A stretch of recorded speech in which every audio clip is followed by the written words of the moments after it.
We're going to show that smaller brands can confidently invest in TV, and that in fact TV is the most effective channel to drive brand growth over time. Brand size is the top driver of your media return on investment. So what this means for us today is that as a small brand, your primary objective should be to drive growth for your business, so that ultimately you increase the size of your brand going forward.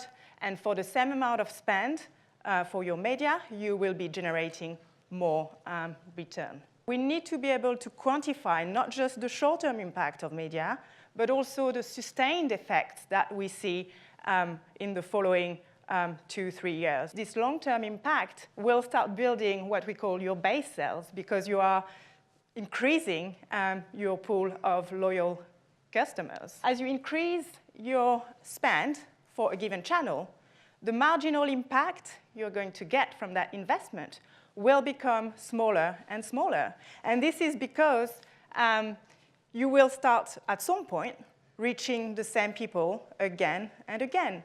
And therefore, your investment will become less and less efficient. We know that some channels, your digital and below-the-line channels, usually work very well at low levels of spend, but they saturate really quickly.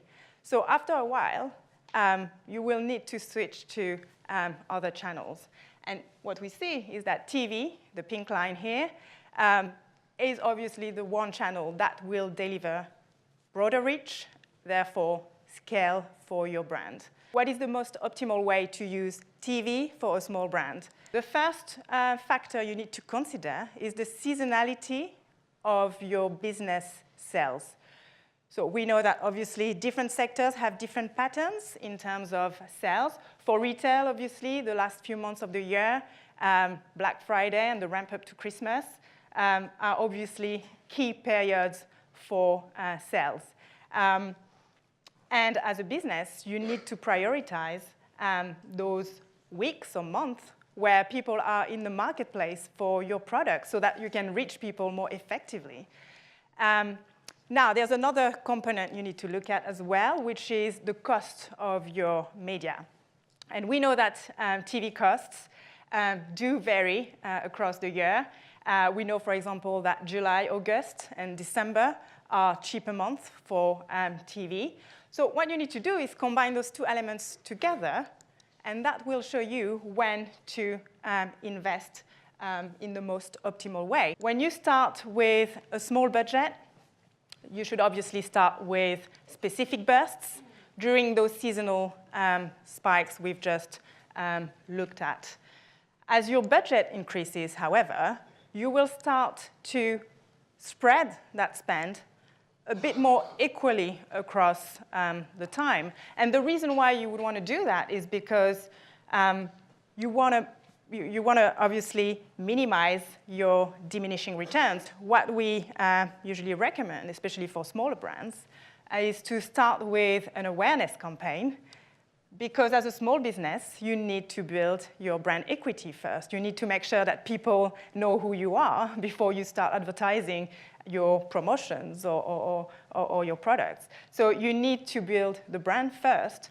And by doing that, what happens is that as you build your brand and you build your base sales, when you run an activation campaign in the future, that campaign will become more effective, because suddenly you're talking to a lot more people who now know who you are. 20 seconds is usually enough to communicate about your brand effectively.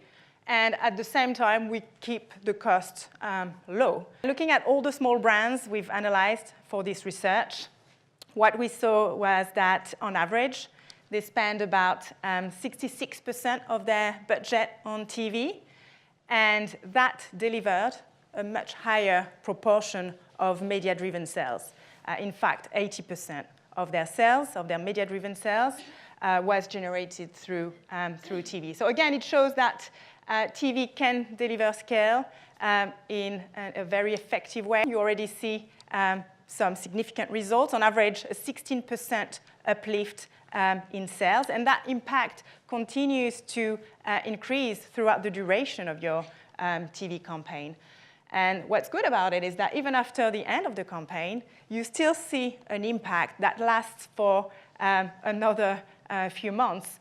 How much can I expect TV to deliver for my brand? What we see is, on average, across all sectors, you can expect an average ROI of 6.3. 6.3, it's a good number, and it shows again that TV does deliver results, does deliver sales in the short term, but also it can drive business growth quite significantly over time. Thank you.